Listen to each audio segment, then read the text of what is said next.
What is up, Wholesale to Million family? We're back with another subscriber first wholesale deal interview. Today, I got Martin and Otto jumping on. They just closed their first wholesale deal. They're going to share with you guys exactly how they do it. No sales pitch, all free content just for you. And the only thing that's missing is for you to put in the WORK. So anyways, I hope that video will add some value to you. Put your hand together and smash that thumbs up and help me welcome our guest. What's going on, guys? Hey, what's going on, guys? So for those that don't know, I think I might want you guys to speak up a little bit louder. And also is for obviously, could you guys share a little bit about your background, your story a little bit, and then before we head into your wholesale deal? Yeah. So I mean, I grew up with not a lot of money and stuff, and I always had like a little business going on, like first like in high school. Like I always wanted to do like my own like stuff, not work for anybody. Like in high school, I was actually selling chips, and then I started mowing like lawns, and then I started a tree business, and it was a pretty good business. And then I got into when the COVID started. It was kind of slowing down, and then I saw you on TikTok, and then that's when I started, and it was like late November. Yeah, it was late November. Awesome, bro. Hey, selling chips. So how you do that? Honestly, I mean, I would just take the box to school because first because people would do it like in school too, like some people, and I was like, I told my friends, hey yo, like let me sell for you, I just wanted to see how it was, and I sold like 20 chips like in 5 minutes, and I'm like, what the hell, like it's good. And after that, I just started in the chip business. Dude, so wait, so you go to Costco to get the big box of chips? Yeah. So you go to Costco to buy the big box of chips, and then you would go to obviously to your school and then sell them individually. So you pretty much put the vending machine business out of business, bro. Yeah, kind of like that. Good for you, man. So the chips, and then what else? After that, I started mowing lawns on the weekends, and I started getting clients, and I got little like business cards and all that, and that actually helped me with the wholesaling because when you try and mow lawns, you knock on a bunch of doors. I would knock like on 100 doors like a day, and like a bunch of people told me no, like, and I mean I would just keep on going and try and get like those jobs. Dang, dude. Honestly, for those of you who out there who are teens, right? You're 14, 15, 16, 18, or 17, and you're looking for maybe a side hustle, right? That you can make some extra money. I think mowing lawn is good, dude. I have kids that knock on my door and say, hey, I would cut I'll mow your lawn for X amount, right? So basically you just put in sweat equity, man. So how much do you charge per lawn, man? We're in Texas, and honestly, like the average is like 25 to 30 bucks. Sometimes you get lucky, 45, 50, depends on how big the house is. And obviously, so average about 25. You said $25. Yeah, 25, 30. And how long does it take you to finish one? Probably like 30 minutes. Dude, two of those, that's $50 an hour. Yep. Exactly. Bro, that's $50 an hour. You know that most people with a college degree don't even make $50 an hour. Come on, man. Shit. You know what I'm saying? So good for you, man. So you got the chips, you got the lawn mowing. What's next? Yeah, and then I started, honestly, I had a lot of ideas. I was trying to make a fencing business or roofing business. I got into like contracting. I don't know what I was doing, but I was there. Like I was getting those jobs too. But I stuck with the trees because it was really good. It was really good. It was really good money. Nice, bro. So are you still doing the lawn business? No, the lawn business. I stopped doing it when I started doing the trees. Yeah. Wholesaling. No, I stopped doing the lawns, and I went into tree cutting. Oh, tree cutting. Yeah, tree removal and tree trimming, palm trimming. I'll get up on the palm trees. And, yeah. And then I discovered wholesaling, and I mean I got into it. And now when I get like small easy jobs that I still get a lot of money, I still do those tree ones because it's like $800. Like it's pretty good. So so you charge people about $800 to take down a tree, right? It's like 800 to like 2,000. 800 to $2,000 depending on how tall and how big the tree is. Yeah. Nice. All right. So Martin, how about you, bro? I'm doing good. My background is that both my parents are entrepreneurs, so I got that entrepreneur blood in me. Like I'm not accustomed to working that 9 to 5 job. I used to work a bunch of jobs. My first job was Rudy's barbecue. Yeah. I used to work in that barbecue business, and then I got fired. And then I went to Top Golf. I don't know if you're familiar with Top Golf, the big business. Where you golf on the 3 stories. And then the pay is like $725 plus tips. So honestly, it wasn't that well. I didn't get paid too good. I got overworked a lot. I worked a lot of hours. And then I moved to Target. And it's pretty good pay there. Not gonna lie, $15 an hour. Target. Yeah, Target. So I was just going up the ladder, but then I got fired from there too. I'm just not made for businesses, I guess. And then I was like, you know what? Like I was already used to making a lot of money with Target, so I was just like, I need to make money some other way. So when I got fired, I was just like, I'm not gonna look for another job. And then literally the day after I got fired, I started driving for dollars. Oh wow.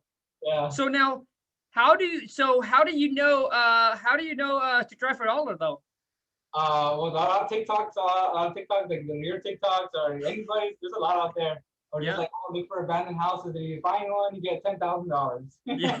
Yeah, it sounds crazy. I'm not gonna lie. Hey, so now, Martin, you say that your parents is an entrepreneur. So what do they do, bro? Well, my mom sells like makeup. She does Mary Kay. So. Oh, okay. She's pretty good at it. She worked up the ladder. She had like a pink Cadillac.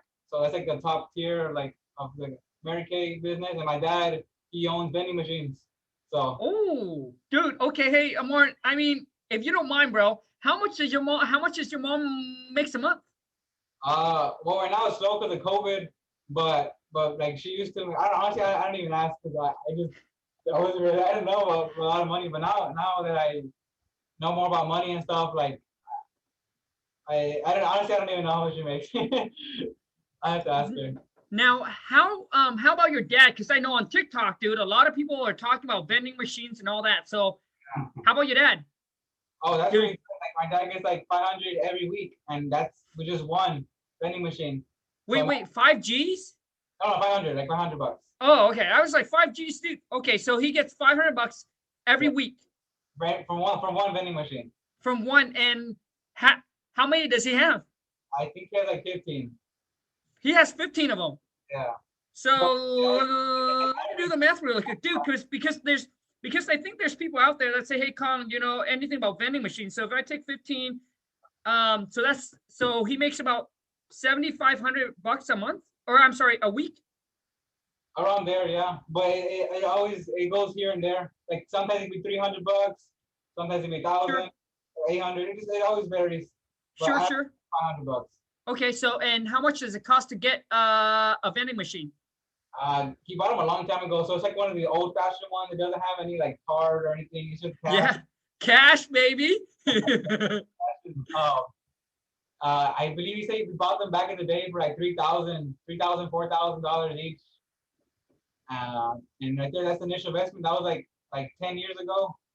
And okay, so Martin, so it costs about $3,000 to $4,000 to buy one of this vending machine. Yeah. And then I think you would have to go to the store, and you would also have to lease the space, right? Yeah, exactly. Oh, well, he had a contract with the people. He didn't go to like the mall like you would think, or like businesses. He would go to like warehouses, like where the truckers go. Oh. Those, I don't know what they call it, the freights, like where all the truckers go, like where they park. Yeah. Not like the big businesses that use truckers. And okay. That's vending machines. Yeah, man, because you know, I think location is key. Exactly, yeah. Because now I don't know where you guys are from, but if you put a vending machine in my mall, dude, you're gonna go out of business because my mall is dead. Yeah, exactly. Yeah, my mall's dead, bro. Yeah, with COVID, it definitely did have did have a big impact on my father's business. Gotcha, man. So about $3,000 for the vending machines plus whatever the spot is. Yeah, exactly. So my question for you is, why don't you get into the vending machine biz, bro? Oh yeah, I've been looking into a lot of ways to get a passive income. I'm actually looking to get ATMs. I don't know if you know about that business. The I ATMs. heard about it, but I don't know too much. Why don't you explain a little bit? Oh, I've heard like ATMs, like you put them in bars. 'Cause I know a lot of bars don't like take credit cards for some reason, or like small businesses. So you put the ATM there, and whenever a client has just card and no cash, Yep. all you gotta do is take out the cash, and you get a percentage of that. Gotcha, man. And it's passive income literally because you're not doing anything. I gotta just drop it off, and That's it. Yeah. And then you just come and pick up the cash, right? Yeah, Oh basically no. every week. Yeah. Nice. All right. Okay. Now let's talk about you guys' first wholesale deal. So when did you discover wholesaling, and when did you initially start? Okay, so I started in late October. I want to say like maybe the 23rd. Wait. November 23rd, you said? No, October. Like Oh, October 23rd. Okay. it was late October. I saw one of your videos, and then I was like, it was like, oh, they're trying to be rich or something. They're trying to look rich before they get rich, right? And I was like, oh, this is like so funny, right? And I clicked on your page, and I was like, oh, like I mean, like you're like showing the checks like 23,000. Yeah. Honestly, like at first, honestly, I thought it was like a scam or something like. And then I was like, man, like I'm gonna give it a shot, right? And then I started watching all your videos because like I liked your personality and all that. Like I really liked it. And then Thanks, bro. I started watching all your videos, and I was like, it took me like 3 days, and I was like, you know what, I'm gonna take action right now. And I went on Craigslist, and I found this house for like, it was like 55,000, right? And then I checked on Zillow, right? And the estimate was like 160,000, and I was like, if it's like 50,000 in repairs, or something like that, and I was like, I'm gonna make around 15,000, and I was like, let's go. It was that easy. Like I was like, it's that easy. And I went on Craigslist, and I was looking at cash buyers. I was calling like a bunch of them. They were mainly wholesalers. Now, like looking back, and I met this one guy. His name was his name's Ray. And he was like, yeah, I mean, we can go. And he was giving me tips. He's a real cool guy. He's one of my cash buyers. He's a really good friend. He's always giving me tips and stuff. Shout out to Ray if you watch this. But yeah, we went. It was like probably like an hour away from where we live, right? I was like, okay, I'm gonna make 15K. And then we get there, the house was it was so like bad. Like it had so many, like the whole house was concrete and all of it was cracked. Okay. And then, like, honestly, like this house, like it's worth nothing, like nothing. And I was like, yeah, okay, whatever, right? I go back. He's like, oh, you know what? I'm gonna give you a list, like, of so you can call for me, right? And I started calling, and I called like maybe I want to say like 150 numbers. So okay. So wait. So you saw the property that was listed on Craigslist for 55,000. Yeah. You went out and looked at the property and thought it was going to be a deal. It ended up not to be a deal. Mhm. So you end up calling. So now, did you even made an offer to the seller? Yeah, I mean, I talked to him like I saw the post, and I called him, and I was like, hey, he's Spanish, and I told him, oh, like, what's the lease? Like I was like I don't know what to say, right? And I was just like, I don't know, like he was Spanish, right? So I started talking in Spanish, and I was like, oh, what's the least you'll take? Like I'll buy right now, like cash, you know, I'll take care of everything. He's like, what's the least? He's like, oh, you can give me like 50,000, right? And then I was like, okay, whatever, like, you know, like I was like, let's go, like I got a deal, right? And I was calling the numbers up, and then we went to see it, and turns out the house was worth nothing. Like it was a tear down, because literally the walls were cracked, the ceiling was cracked, everything. So, Yeah. so my question to you is, did you even made an offer? No, it's just the 50,000. Like honestly, like I just did that. Okay, so for those of you who's watching this is key. You got to make offer. So, and I know sometimes you come in with so low that you're scared to make the offer to the seller. You know that you're afraid that they're gonna yell at you, scream at you, or whatever it is. But you got to make the offer. And typically if it comes in really, really low, right? If let's just say if the seller wants 50,000, and just for example, if you have to come in like at 15,000, just because the house is going to be teared down, the thing is that the property worth something.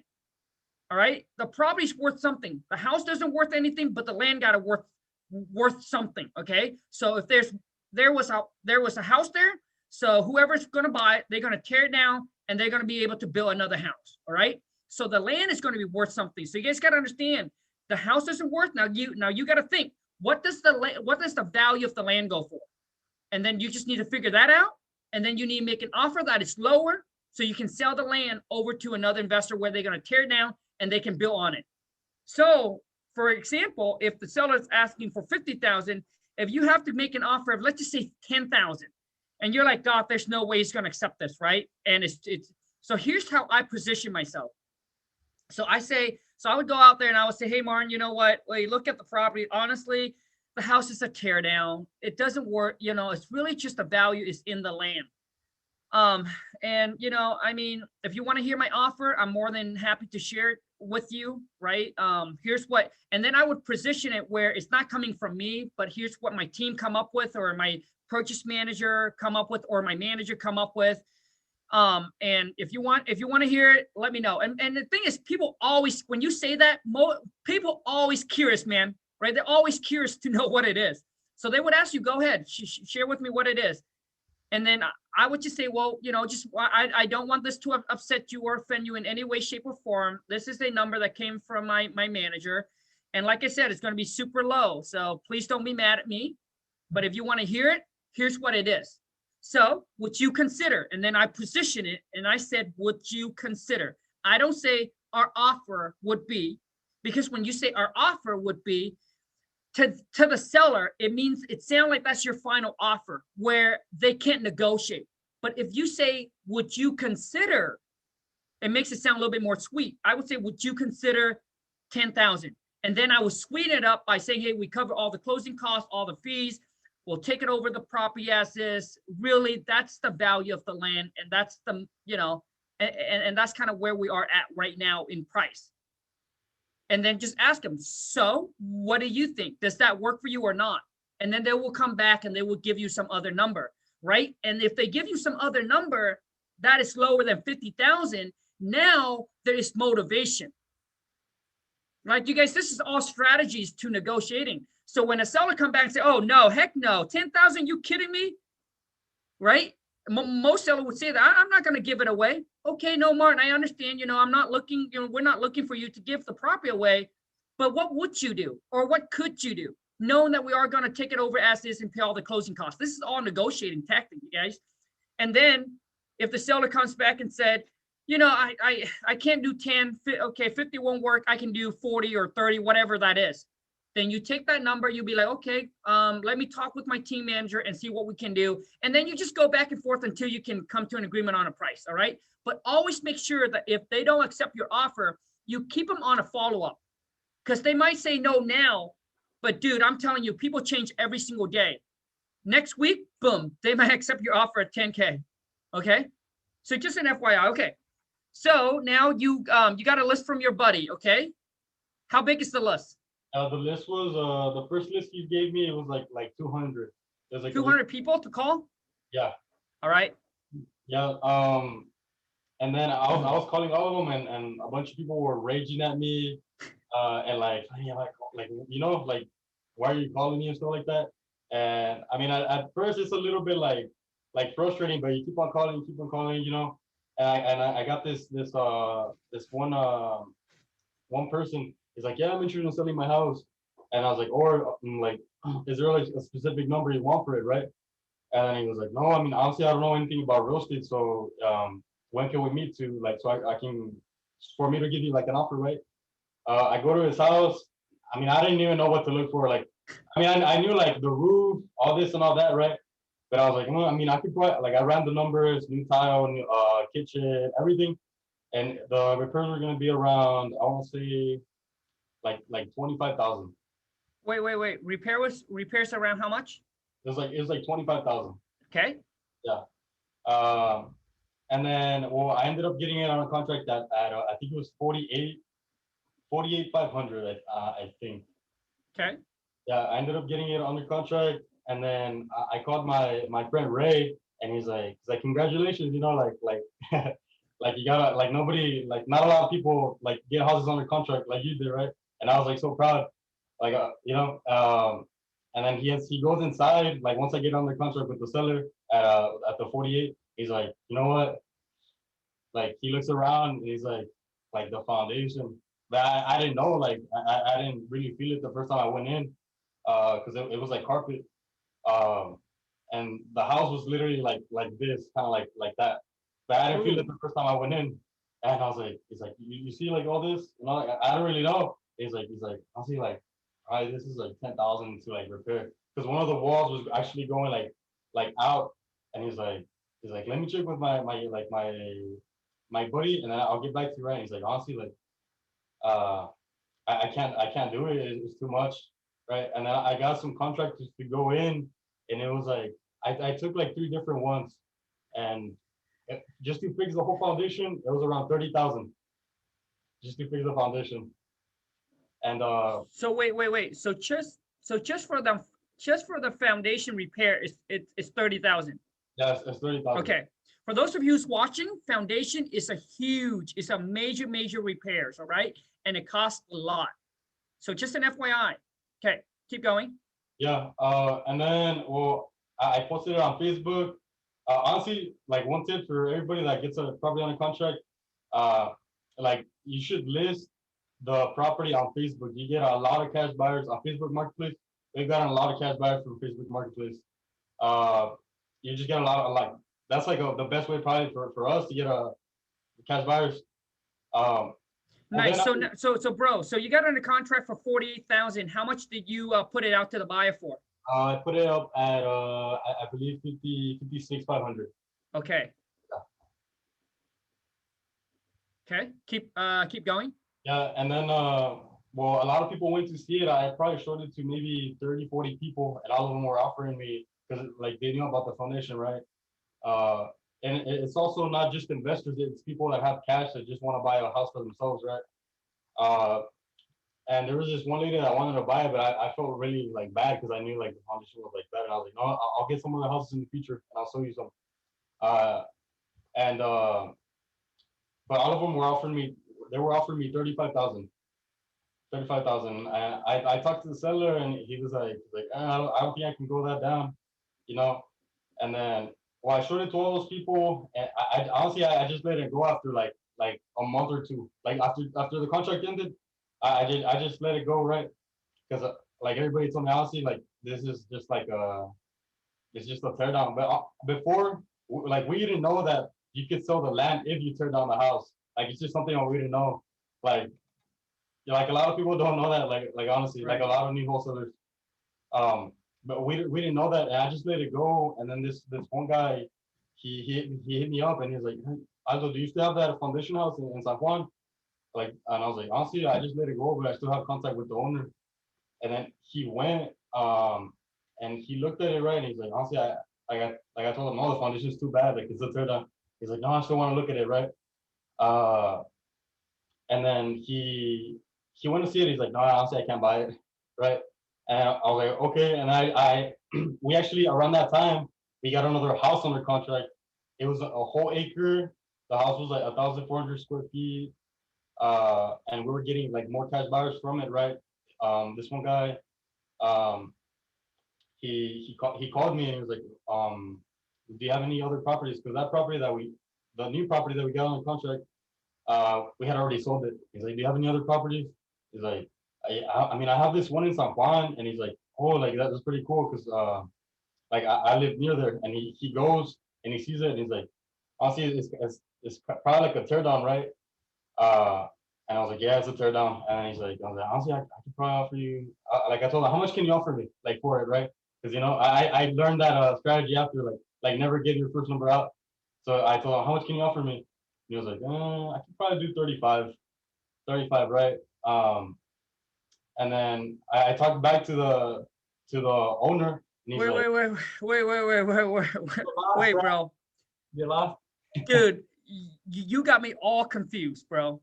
So the property that you initially talked to the seller that you call off of the 200 names, right?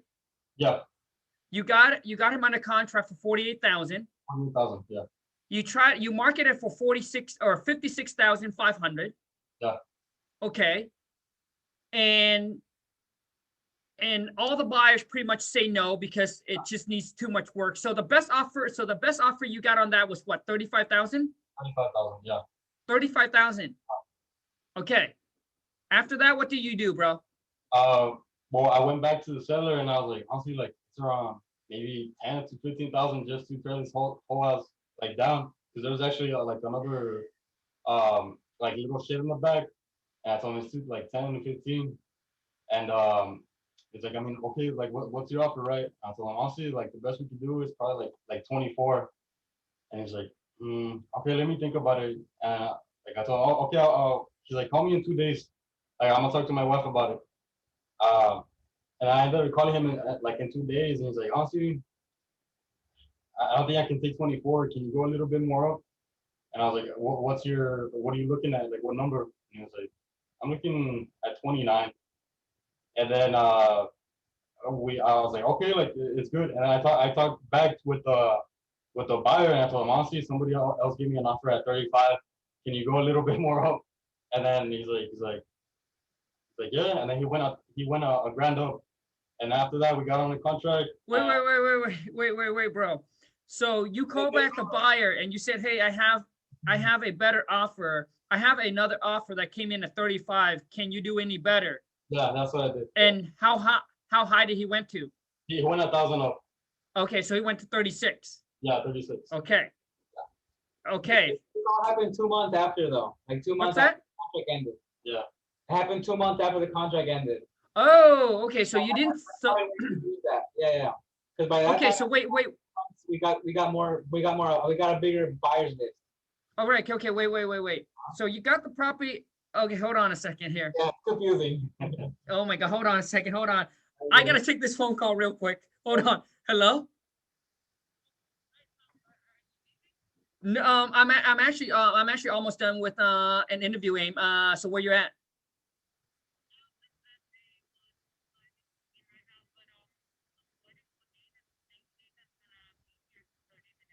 Okay, so okay, so okay, are you heading to my house now? Oh, okay. I'll text you the address, okay?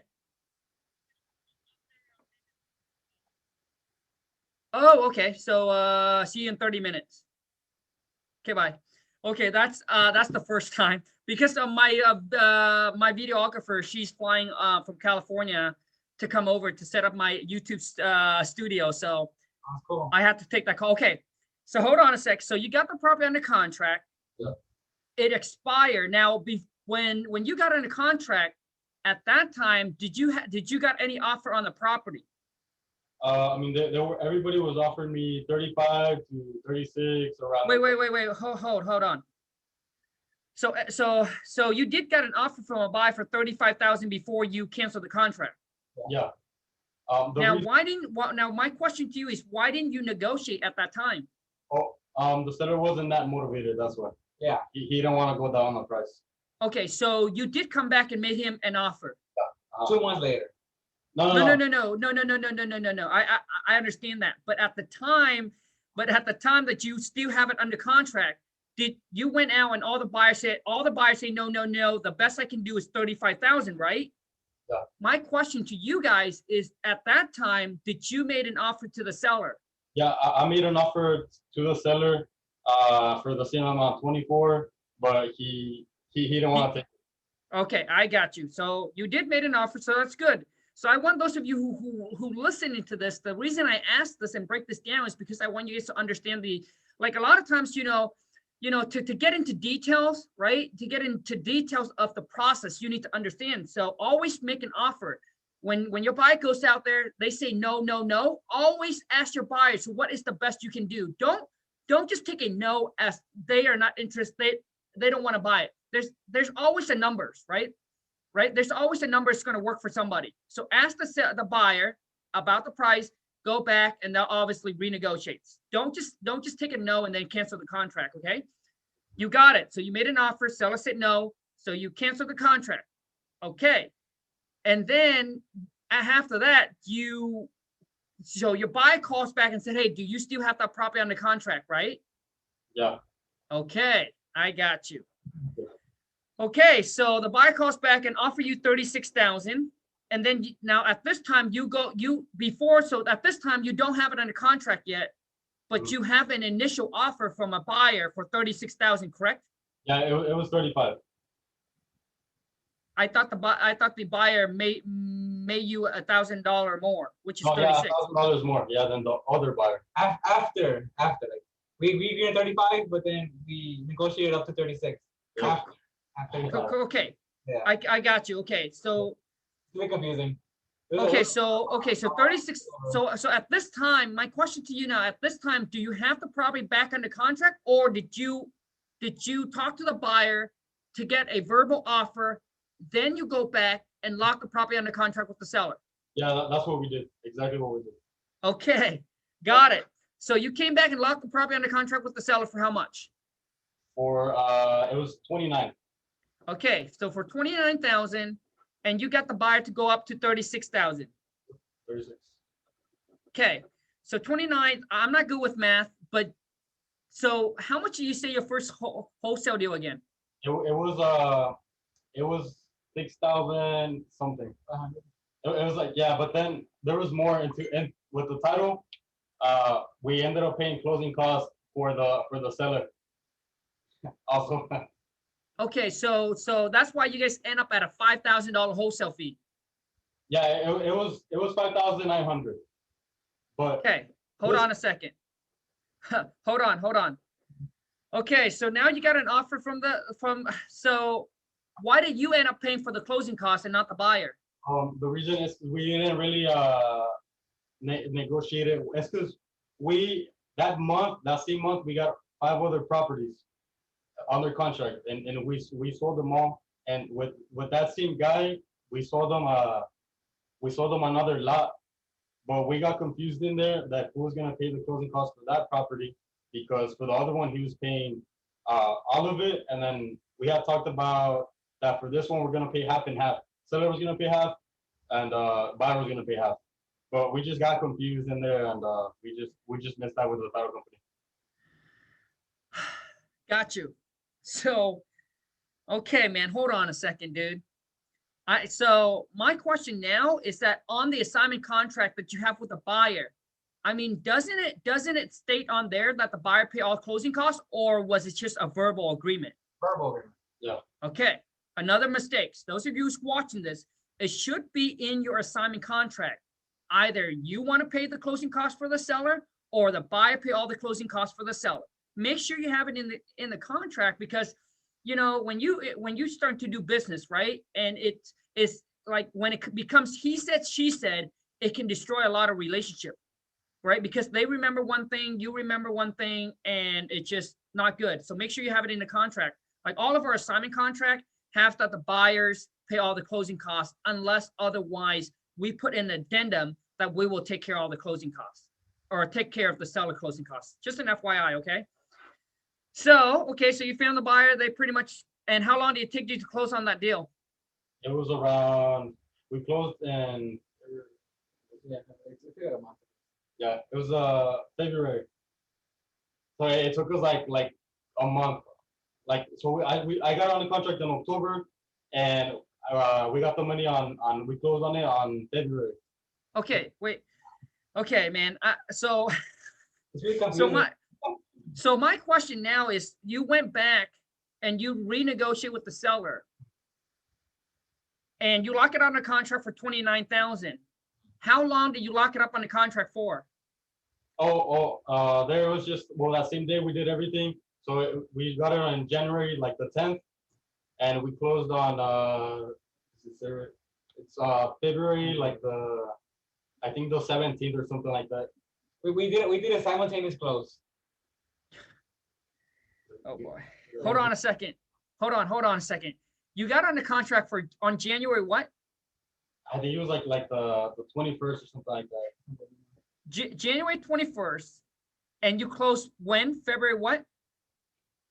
Like maybe the 21st or something like that. Honestly, I don't remember the dates, but we have it. So wait. So roughly about 30 days closing. Yeah, it took like a month. Why?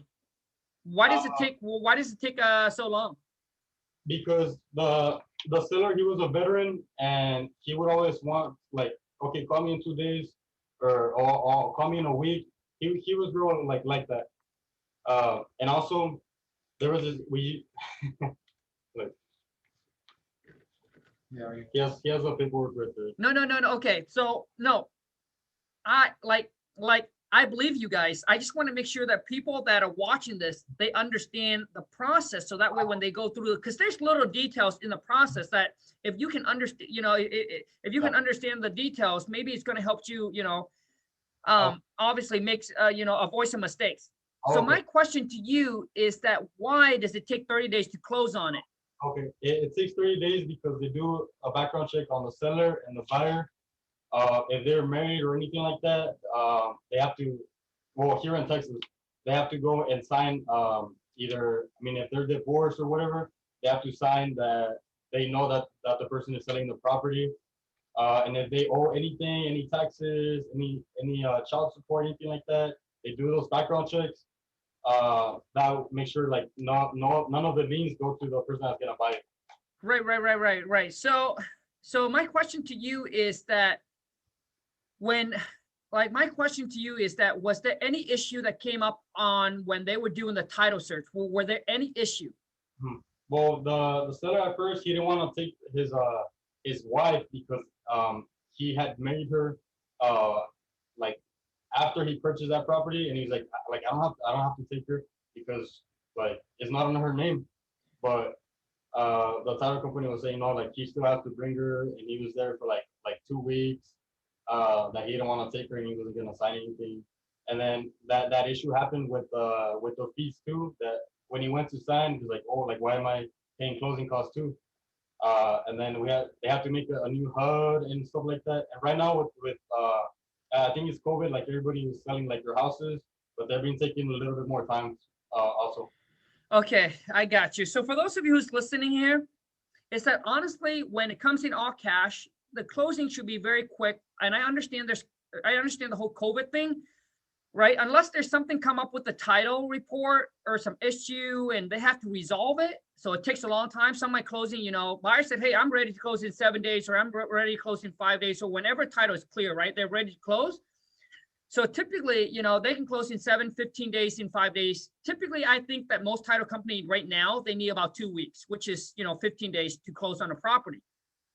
So you don't need a 30 days closing. I'm just telling, so that way, those of you guys know this, that you don't have to wait 30 days. All right. Whenever whenever the buyer is ready to close, trying to close as quickly as possible, because when you don't, until you close and you get that checks in your hand, like anything can happen. So you don't want to wait. Okay. So basically the reason why it took 30 days, because there's some issue that comes up on the title search and the situation with the seller, right? Okay. Okay. So final question. So how much did you put a deposit down with the seller? How much was your deposit? $25. $25 with the earnest money with the seller. No, it was $25. Yep, $25. And how much was the deposit that the buyer has to put down? He didn't put any down. We worked with him before. We trusted him already that he was gonna buy it. Like we had trust with him, but if we don't have trust with the buyer, well, we will require an earnest money. Yeah. Okay. Yeah. Okay, hold on a second. Okay, so why wouldn't your buyer put any deposit down? Honestly, like we don't really have like experience about it. Sure. So we just honestly we just went like that, to be honest. Like, I got you. So the thing is, and I understand, right? You guys work with the buyer, you guys build a relationship, you can trust your buyers and all of that. But my thing is, friendship is one thing, or personal relationship is one thing. But when it comes to business, just make sure that it's business. you know. So let's just say that in the future, you guys end up doing a big deal. Maybe it wasn't $25. What if it was, you know, let's just say $2,500. Okay. And your buyers didn't put anything down. They back out. Guess what? You're the one who has the skin in the game because you're saying the trust and all that. Because a lot of times, like, you never know what will go on in people's life. Could be a divorce, could be an accident, could be whatever the case may be, right? So always make sure that you know, I understand you trust your buyer, but make sure they have some skin in the game and treat this as a business, just so that there's no feelings or any relationship being hurt. All right. Okay. I mean, okay. So you guys said about simultaneous closing. Why did you not do an assignment, but you have to do a double closing? No, what I mean, simultaneous closing means like, we fill out the 1-4 contract, the track. Are you familiar with that? The 1-4 residential contract? Okay, so hold on a second. I mean, a simultaneous closing, it's just like a double closing. It's basically just, I think, different wording. So I want to make sure I understand you guys is correct. So when you say simultaneous closing, so you actually close with the seller and the buyer comes in and close with you. And it all happens simultaneously in the same day, right? What we mean is that we didn't do no double closing on the actual contract. We just put the actual seller and the buyer. And in the 1-4 contract, there's a part where it says special provisions, and that's where we put our assignment fee. Okay, so basically, so you guys did an assignment. Yeah, we did an assignment, but okay, because earlier when you say simultaneous closing, and if those of you who's watching, I mean, simultaneous closing is mean it basically means you're doing a double closing. Oh. And typically when people do a double close or a simultaneous closing, it means the title transfer from the seller to you, and then from you to the buyer. So the buyer actually didn't buy the property from the seller, but they actually bought it from you guys. And simultaneous closing means it all happens within the same day, and you literally take title. So you actually, as a wholesaler, you actually took title for, I don't know, an hour, 2 hour, whatever it is. And then when typically when people do simultaneous closing or double closing is because they don't want the buyer to know how much they make on their assignment fee. So anyways, we're running out of time, you guys. So for those of you who's watching this, though, what are some tips, advice that you guys can give to, you know, people that are just starting out? Honestly, like a tip that I would give is like honestly, never give up. Like, bro, like everybody says that, but never give up. Honestly, it took us like a couple other months. Like from November, we tried to wholesale like houses on the MLS, but it didn't work out. We couldn't get the numbers out, and then like we were grinding all that time, and then in January is when we got actually five houses under contract. We're like finally like and we sold all of them already too. We were like honestly, like all this hard work paid off this month, and after that, like it's been going like really good. Yeah. Gotcha. Okay, hold on a second. So in January, you got 5 property under contract, and these are all off-market deal, right? The off-market, yeah. Okay, hold on a second. So all these are off-market deal. And so, dude, so you guys end up doing 5 deals? 5 deals? Yeah, in a month. Holy smokes, bro. So we might have to do that TikTok video again. So how much you made on your first wholesale deal? Okay, so the one was 5,000, and then this one was 5,900. One was 15,000. Wait. The third one is how much? 15,000. 50. 15. 15. Okay, 15. Okay. Well, what's the fourth one? 1,500. Okay. And then another one was 4,000. Okay. Scratch the numbers because we're getting confused. Okay. You know what? We're just gonna go with that, but I'm gonna have to redo the TikTok video with you guys. Now, how do people connect with you two, man? I mean, I uploaded videos on TikTok. My TikTok is Bochas.mm, or you can follow me on Instagram at Dr.Bochas. You guys can, if you guys need any help with any deals or anything like that, you guys can hit me up there. I'm gonna show you everybody like the way can do. Yeah, we're from the Valley, the RGV 956 gang, guys. If you guys want more tips and need help wholesaling here in the Valley, because here in the Valley, in the Rio Grande Valley, it's a lot different than up north or different states. So it is harder. But if you guys want more information, just or need help closing a deal, my name is Martin. It's my Instagram is Martin_VILLICANA. Got it. Okay. For those of you who's watching this, I honestly hope that this video will add a lot of value to you, or maybe even a tiny bit. If it does, please show my guest, myself, some love, and boom, smash that thumbs up. If you're new to the channel, be sure to smash that subscribe button. And until next time, you guys take care. Could you guys send me over a picture so I can use it for a thumbnail? Yeah. Okay, and then stay tuned, because we have to do that TikTok video over again. But everyone that's watching, take care, and I'll see you guys on the next one. Bye. So hold on here.